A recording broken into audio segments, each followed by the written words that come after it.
Dear students, today we are going to discuss about VSEPR theory. এর full form হচ্ছে valence shell electron pair repulsion.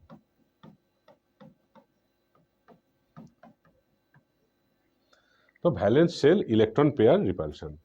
তো এই থিওরিতে কি আছে বা এই থিওরির যে পস্টুলেটসগুলো সেগুলো যদি আমরা বলি তাহলে হবে প্রথমেই আমরা যেটা বলবো যে এই থিওরিটা কোনো একটা মলিকুলের স্ট্রাকচার আর জিওমেট্রিকে প্রেডিক্ট করতে বা তার সম্বন্ধে একটা ধারণা দিতে পারে। অক্টেট রুল যেমন কোনো মলিকুলের স্ট্রাকচার বা জিওমেট্রি কেমন হবে সেটা আমাদের বলতে পারেনি। তো এই নতুন যে থিওরি আমরা এখন পড়তে চলেছি সেখানে আমরা শিখবো যে কোনো একটা ভিএসিপিআর বা ভেসপার থিওরি অ্যাপ্লাই করে কিভাবে কোনো একটা মলিকুলের শেপ আর জিওমেট্রি আমরা ডিটারমিন করব। তাহলে কোনো একটা মলিকুলের শেপ বা জিওমেট্রি ডিটারমিন করতে গেলে সবার আগে তাদের মধ্যে ভ্যালেন্স ইলেকট্রন আছে, সেই ভ্যালেন্স ইলেকট্রনের মধ্যে তাদের যে সেন্ট্রাল অ্যাটমের সাথে যে ভ্যালেন্স ইলেকট্রনগুলো আছে তার মধ্যে কতগুলো বন্ডেড কতগুলো নন বন্ডেড আছে বা তাদের মধ্যে কি রিপালসিভ ইন্টারাকশনসটা হচ্ছে সেটা আমাদের জানতে হবে। তাহলে the shape of a molecule depends upon the number of valence shell electron pairs. সেটা বন্ডেডও হতে পারে বা নন বন্ডেডও হতে পারে, মানে সেটা লোন পেয়ার্স হিসেবেও থাকতে পারে বন্ড পেয়ার্স হিসেবেও থাকতে পারে। Pairs of electron in the valence shell, মানে কোনো একটা ভ্যালেন্স সেলের মধ্যে যে ইলেকট্রনগুলো থাকে সেগুলো একজন আরেকজনকে রিপালশন করে, সে বন্ডেড ইলেকট্রনই হোক বা নন বন্ডেড ইলেকট্রনই হোক, কারণ ইলেকট্রন হচ্ছে নেগেটিভলি চার্জ, দুটো সমধর্মী চার্জ বা দুটো নেগেটিভলি চার্জ একজন আরেকজনকে রিপালশন করে। তো সেই কারণে এই রিপালশনকে মাথায় রেখে আমরা বলতে পারি যে কোনো একটা ভ্যালেন্স সেলের ওপর যে ইলেকট্রনগুলো আছে তারা যদি একজন আরেকজনকে রিপালশন করে তাহলে তারা একটা স্পেসে একটা মিনিমাম রিপালশন রেখে আর তাদের মধ্যে সবচেয়ে ম্যাক্সিমাম ডিস্টেন্সটা রেখে সেরকম জায়গায় তারা স্টেবল হতে চাইবে। তাহলে দিস পেয়ার অফ ইলেকট্রন, তাহলে pair of electron in the valence shell repel one another since their electron clouds are negatively charged. আর থার্ড হচ্ছে this pairs of electron tend to occupy such position in space that minimises the repulsion and maximise the distance between them. তো এগুলোর সম্বন্ধে আমাদের সঠিক ধারণা পেতে গেলে প্রথমে আমাদের একটা ওয়াটার মলিকুলকে নিয়ে স্টাডি করতে হবে, আমরা সেটাই আসছি। ফোর্থ পয়েন্ট বলছে এ multiple bond is treated as if it is a multiple bond is treated as if it is a single electron pair, and 2 or 3 electron pairs are treated as a single super pair. তার মানে যখন multiple bond হয় তখন যতগুলো তার multiple bond হয় ততগুলো pair of electron সেখানে রিসাইড করে। এছাড়া valence shell is taken as a sphere, মানে ভ্যালেন্স সেলটা একটা স্ফিয়ারের মতো, সেই স্ফিয়ারের ওপরে ইলেকট্রন পেয়ার্সগুলো লোকালাইজড হয়ে থাকে অ্যান্ড সেখানে তাদের ম্যাক্সিমাম ডিস্টেন্সটা একজন আরেকজনের থেকে মেনটেন করে থাকে। আর লাস্ট পয়েন্ট হচ্ছে when two or more resonance structures are applied, যখন কোনো একটা মলিকুলের মধ্যে রেজোনেন্স দেখা যায় সেই রেজোনেন্স স্ট্রাকচারের প্রত্যেকটা ক্যানোনিক্যাল ফর্ম যেগুলো থাকে প্রত্যেকটাতেই ভিএসিপিআর থিওরি অ্যাপ্লাই করা সম্ভব বা অ্যাপ্লাই করা যায়। Next slide. Now prediction of structure and stereochemistry of molecule. তো কোনো একটা মলিকুলের স্ট্রাকচার বা জিওমেট্রি প্রেডিকশন করতে গেলে আমাদের আগে জানতে হবে কিছু জিনিস, যেমন প্রথমে আমরা ধরছি একটা ওয়াটার মলিকুল।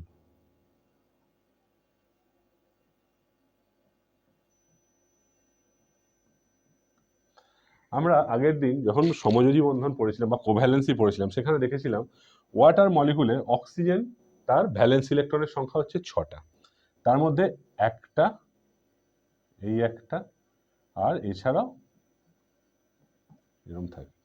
তাহলে এইখানে দুটো হাইড্রোজেনের, তাহলে এই যে বন্ডটা এটা অক্সিজেনের একটা ইলেকট্রন আর হাইড্রোজেনের একটা ইলেকট্রন নিয়ে একটা সমযোজী বন্ধন তৈরি হয়েছে, আর এখানে একটা ইলেকট্রন আর হাইড্রোজেনের একটা ইলেকট্রন নিয়ে সমযোজী বন্ধন তৈরি হয়েছে। তাহলে এখানে এক জোড়া ইলেকট্রন আর এখানে এক জোড়া ইলেকট্রন নন বন্ডেড হয়ে আছে বা এরা অ্যাজ এ লোন পেয়ার আছে। তাহলে কোনো একটা মলিকুলে এবার আমরা পেলাম দু রকমের ইলেকট্রন থাকে, একটা হচ্ছে বন্ড পেয়ার আর একটা হচ্ছে নন বন্ডেড পেয়ার বা লোন পেয়ার। তাহলে এবার যখন দুটো বন্ড পেয়ার বা দুটো লোন পেয়ার একজন আরেকজনকে রিপালশন করে তখন তার উপর বেস করে কোন একটা মলিকুলের স্ট্রাকচার আর জিওমেট্রি চেঞ্জ হয়। আর এখানে আমাদের একটা জিনিস জানতে হবে যে কোনো একটা মলিকুলের স্ট্রাকচার আর জিওমেট্রি কি। কোনো একটা মলিকুলের যখন এই বন্ড পেয়ার আর এই লোন পেয়ার সবকটাকে আমরা কনসিডার করে তার যে আমরা 3 ডাইমেনশনাল স্পেসে তার যে অ্যাকোমোডেশনসটা পাবো সেটাকে আমরা বলি তার জিওমেট্রি। সুতরাং জিওমেট্রির মধ্যে থাকবে both bond pair and lone pair. আরেকটা পাবো আমরা শেপ।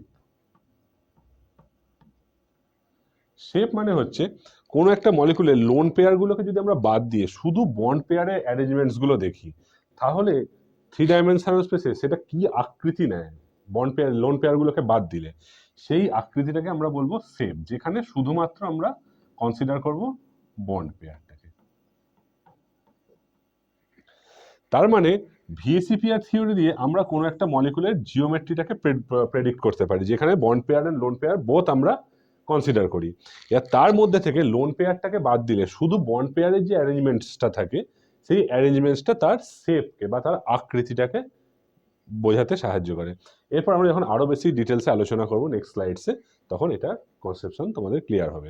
আরেকটা জিনিস এখানে বলা যে রুল নাম্বার 1, যে কোনো একটা মলিকুলের যখন আমরা ভিএসিপিআর ইউজ করে তার স্ট্রাকচার প্রেডিক্ট করব বা তার স্টিরিওকেমিস্ট্রি প্রেডিক্ট করব, তখন প্রথমে আমাদের কি করতে হবে, তার সেন্ট্রাল যে অ্যাটমটা আছে সেইটাকে পিক করতে হবে, সেইটাকে চুজ করতে হবে।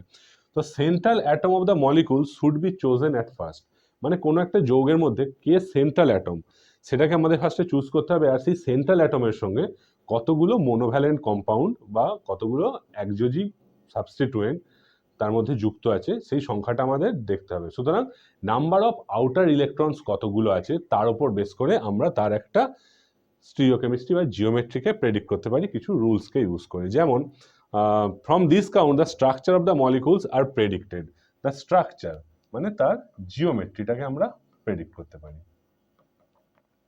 আর সবচেয়ে important point, the central atom should be larger in size and less electronegative, মানে অনেকগুলো গ্রুপ অফ অ্যাটমসের মধ্যে যে লার্জার ইন সাইজ আর লেস ইলেকট্রোনেগেটিভ হবে সেইটাকে আমরা প্রথমে সেন্ট্রাল অ্যাটম হিসেবে চুজ করব। নেক্সট, তাহলে কোনো একটা মলিকুল, সাপোজ ধরছি একটা মলিকুল বেরিলিয়াম ক্লোরাইড, ওকে, তাহলে প্রথমে আমরা সেন্ট্রাল অ্যাটম হিসেবে বেরিলিয়ামকে চুজ করব। তাহলে এই বেরিলিয়ামের ভ্যালেন্স ইলেকট্রন সংখ্যা কত? টোটাল বেরিলিয়ামের ইলেকট্রনের সংখ্যা হচ্ছে 4, 1s2 2s2, তার মানে ভ্যালেন্স ইলেকট্রন হচ্ছে 2টো, আর বেরিলিয়ামের সঙ্গে 2টো ক্লোরিন যুক্ত আছে, তার মানে number of outer electron is equal to number of valence electron of central atom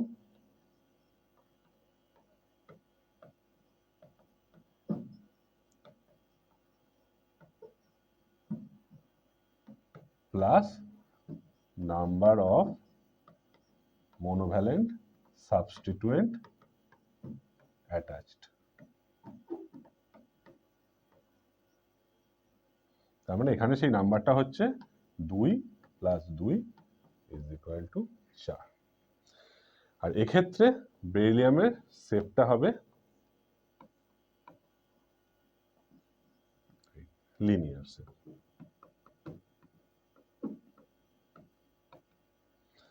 তাহলে কোনো একটা মলিকুলের যদি এখানে প্রেজেন্স অফ লোন পেয়ার 0, কারণ এখানে দুটো বন্ড পেয়ার আছে বা দুটো ইলেকট্রন আছে বেরিলিয়ামের ভ্যালেন্স শেলে, যেই দুটো ক্লোরিনের সাথে বন্ড পেয়ারে অ্যাটাচ হয়ে আছে, সুতরাং নাম্বার অফ লোন পেয়ার 0।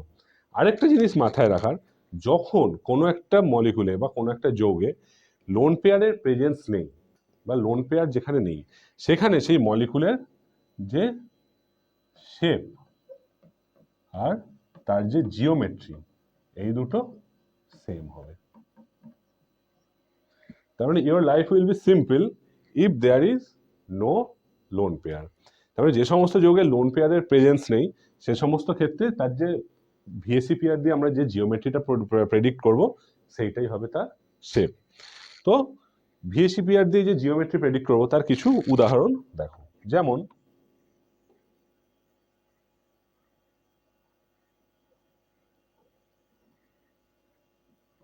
এই number of outer electrons, number of outer electron যদি 4 হয় তাহলে তার জিওমেট্রি হবে লিনিয়ার। এর এক্সাম্পল কি? আমরা বলতে পারি বেরিলিয়াম ক্লোরাইড, যেটা তখন দেখালাম, বা বেরিলিয়াম ফ্লোরাইড, এই ধরনের। তাহলে এরা হচ্ছে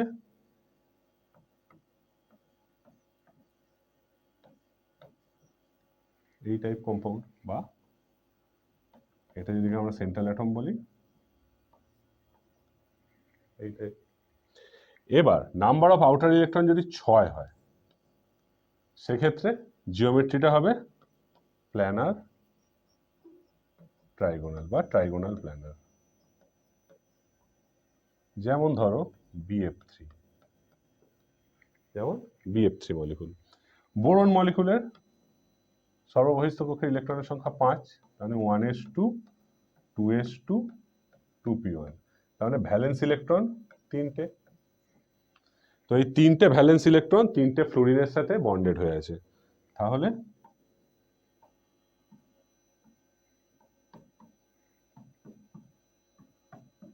এইরকম। তাহলে এটা একটা ট্রাইগোনাল,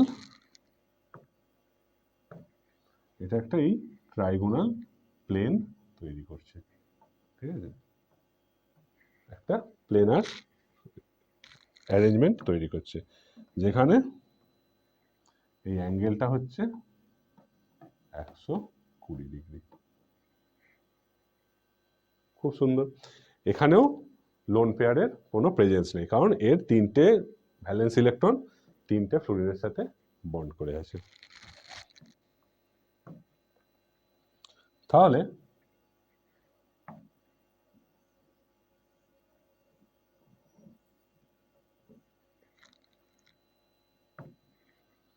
BF3 এইরকম মলিকুল, বা সেন্ট্রাল অ্যাটম যদি এইটা হয় তার 3 কোণে 3টে সাবস্টিটুয়েন্ট আছে। নেক্সট এক্সাম্পল হচ্ছে যদি নাম্বার অফ আউটার ইলেকট্রন 8টা হয় সেক্ষেত্রে জিওমেট্রিটা হবে টেট্রাহেড্রাল। ওকে, যার এক্সাম্পল ধরো মিথেন হতে পারে বা কার্বন টেট্রাক্লোরাইড হতে পারে। তো কার্বনের ভ্যালেন্স ইলেকট্রন কত? 4টে, আর 4টে ইলেকট্রন 4টে হাইড্রোজেনের সাথে অ্যাটাচ হয়ে আছে, তাহলে এক্ষেত্রে তার জিওমেট্রিটা হবে এরকম টেট্রাহেড্রাল। এই অ্যাঙ্গেলগুলো অলমোস্ট 109 ডিগ্রির কাছাকাছি, ঠিক আছে। তাহলে এক্ষেত্রে এই যে শেপটা আর জিওমেট্রিটা একই রকমের হবে, কারণ এখানেও কোনো লোন পেয়ার অফ ইলেকট্রনস নেই। একটা টেট্রাহেড্রাল মলিকুল তৈরি করছে। তাহলে এখন অবধি আমরা দেখলাম যে নাম্বার অফ আউটার ইলেকট্রনস যদি 4 হয় তার জিওমেট্রিটা হবে লিনিয়ার, তার example beryllium chloride, beryllium fluoride. Number of outer electron যদি 6 হয় তাহলে তার স্ট্রাকচার হবে বা জিওমেট্রি বলো বা শেপ হবে, কারণ এক্ষেত্রে কোনো লোন পেয়ারের প্রেজেন্স নেই, সেটাও হবে প্ল্যানার ট্রাইগোনাল। বা নাম্বার অফ আউটার ইলেকট্রন যদি 8 হয় সেক্ষেত্রে হবে টেট্রাহেড্রাল, যার এক্সাম্পল হচ্ছে মিথেন বা কার্বন টেট্রাক্লোরাইড। ওকে, তাহলে এক্ষেত্রে